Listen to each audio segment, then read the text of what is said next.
আজকে বুদ্ধদেব ভট্টাচার্য তিনি একটা বেফাঁস কথা বলে ফেলেছিলেন, পরে উইথড্র করেছিলেন। বুদ্ধদেব ভট্টাচার্য তার কথা বলেনি, প্রশাসনের যারা হেড কর্তা আইবি তারা বলেছিল যে কিছু খারিজি মাদ্রাসায় নাকি সন্ত্রাসবাদী আছে। কিন্তু পরবর্তীকালে বুদ্ধদেব ভট্টাচার্য নিজে না প্রশাসনের কথা শুনে বলেছিল, বাস মাঠে নামিয়ে দিল সিদ্দিকুল্লাহ, মাঠে নামিয়ে দিল তোহা সিদ্দিকী, মাঠে নামিয়ে দিল বরকতি। চক্রান্ত শুরু হয়ে গেল।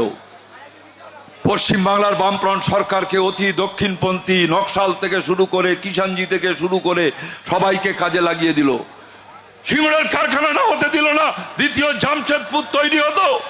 আর ওরা মনে করলো দ্বিতীয় জামশেদপুর যদি তৈরি হয়, বামফ্রন্ট বলেছিল কৃষি আমাদের ভিত্তি, শিল্প আমাদের ভবিষ্যৎ, তাহলে মুশকিল হবে, একে সরানো যাবে না পশ্চিম বাংলা থেকে। হতে দিল না। রাজনাথ বিজেপির মমতার ধর্ণা মঞ্চে এসে সহযোগিতা করেছে, সেই সিঙ্গুর ধ্বংস করে দিল। আজকে পরিযায়ী শ্রমিক গোটা ভারতবর্ষের ভিন্ন রাজ্যে গিয়ে বিশেষ করে সংখ্যালঘু মুসলমান তাদের ধরে ধরে পুশব্যাক করছে, খুন হচ্ছে, তাদের কফিন বন্দি দেহ আসছে আমার মালদা মুর্শিদাবাদে। কেন হলো? পুরো চক্রান্ত। মেদিনীপুরে কেমিক্যাল হাব হবে না, রটিয়ে দিয়ে এলো কেমিক্যাল হাব হবে। মুসলমানদের জমি কেড়ে নিচ্ছে, কবরস্থান কেড়ে নিচ্ছে। এ বামফ্রন্ট সরকারকে থাকানো যাবে না, রাখা যাবে না। মানুষ কিন্তু বুঝতে পারলো না, এই চক্রান্তের শিকার হলো মানুষ। বামফ্রন্ট সরকারকে 2011 সালে সরিয়ে দিল, পরিবর্তনের সরকার এলো। এই পরিবর্তনের সরকার আসার পরে গোটা পশ্চিম বাংলায় আমাদের হাজার হাজার পার্টি অফিস ভেঙে দিল। 80,000-এর উপরে মামলা, আমার নামেও মামলা। আমডাঙ্গার ঘটনা আপনারা জানেন, 2018 সাল পঞ্চায়েত বোধাই এবং পঞ্চায়েত তারাবেড়িয়া আমরা বোর্ড গঠন করব। 28 আগস্ট হাইকোর্টের অর্ডার এনে বোর্ড গঠন হবে 29 আগস্ট। সেই রাত্রে এই অর্জুন সিং, আজকে যারা বিজেপিতে রয়েছে, অভিষেকের নেতৃত্বে, মমতা ব্যানার্জির নেতৃত্বে আমাদের 3 জন কমরেডকে খুন করে দিল। আমাকে অ্যারেস্ট করলো আরজিকর থেকে, 4 মাস জেলের থেকে বেরোলাম। আমি কি করেছি?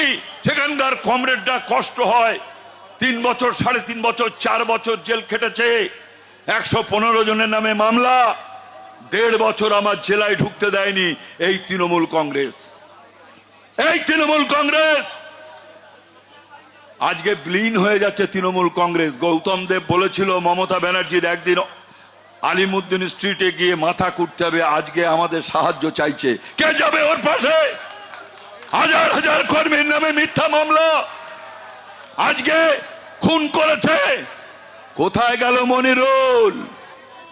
আজকে বেরোতে পারছে না, ডিম ছুঁড়ে মারবে, ডিম ছুঁড়ে মারবে। সমস্ত তৃণমূলের নেতারা ঘরে ঢুকে গেছে। অভিষেক ব্যানার্জির ডিম ছুঁড়ে মারছে, মমতা ব্যানার্জি বলছে চোর চোর চোর।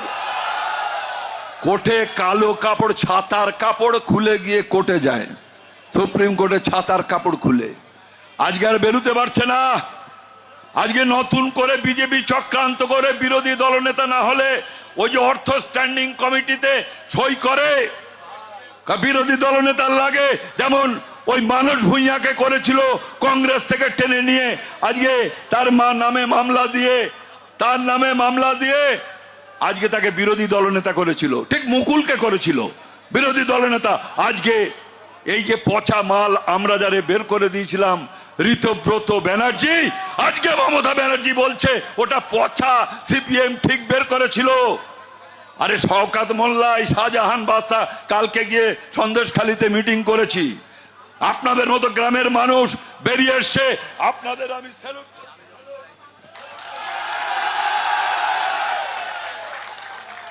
আপনারা মনে মনে তৈরি ছিলেন, দম নিতে পারছিলেন না, দম নিতে পারছিলাম না। এই 2 নম্বর ব্লকের আমার পার্টি দায়িত্ব দেওয়ার পরে আমি পার্টিকে বলেছিলাম যত গন্ডগোলের জায়গা আহমেদ খানকে পাঠানো হচ্ছে, আমি ভয় পাইনি।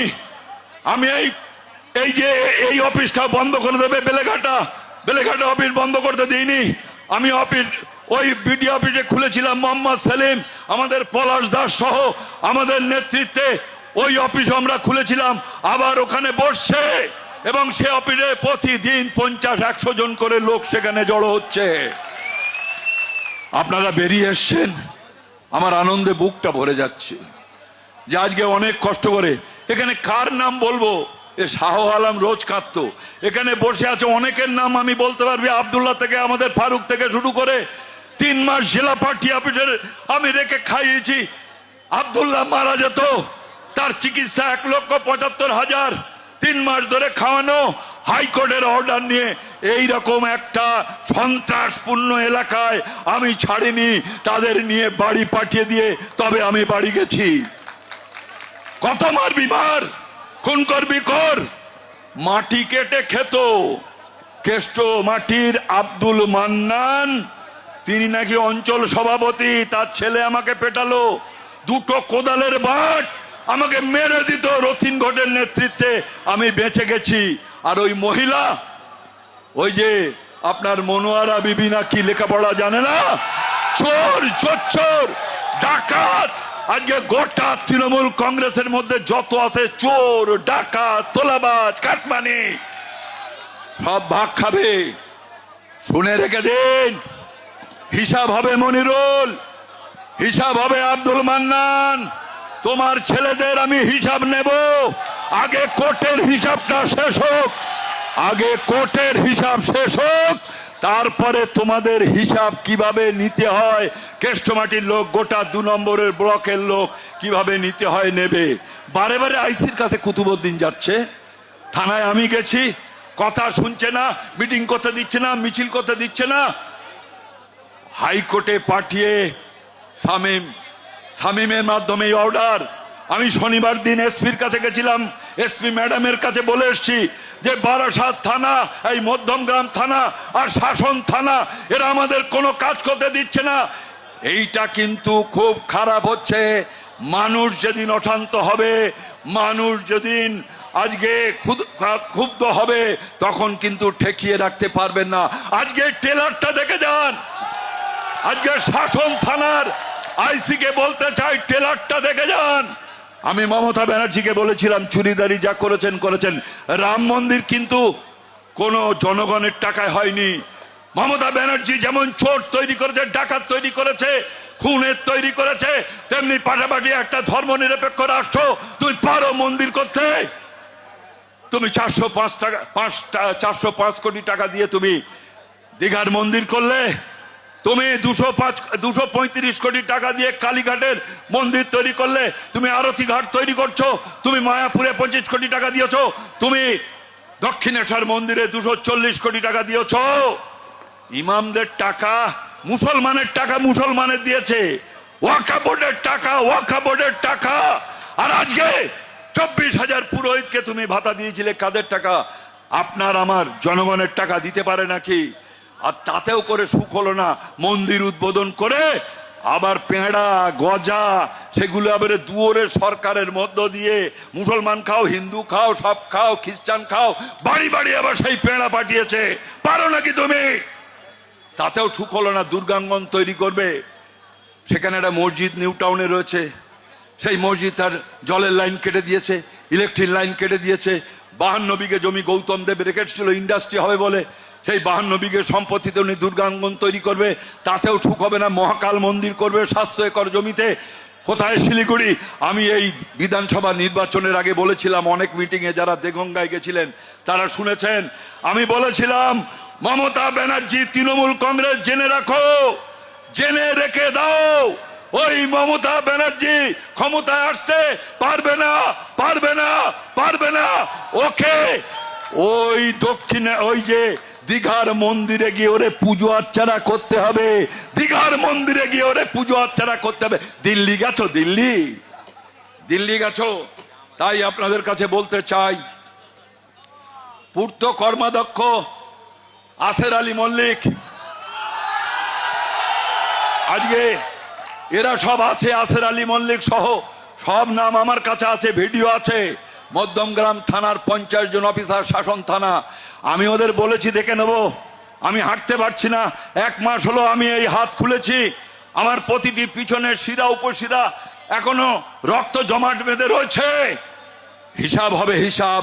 আগে কোর্টের হিসাব নেই। এই পুলিশ অফিসার থেকে এদেরকে আমি হাইকোর্টে টেনে নিয়ে যাব, এখানে কি কেস করবে জানি না। মারার পরে আবার মনোয়ারা বিবিনাকে আমি শ্লীলতাহানি করেছি, আমি সহ 8 জনের নামে।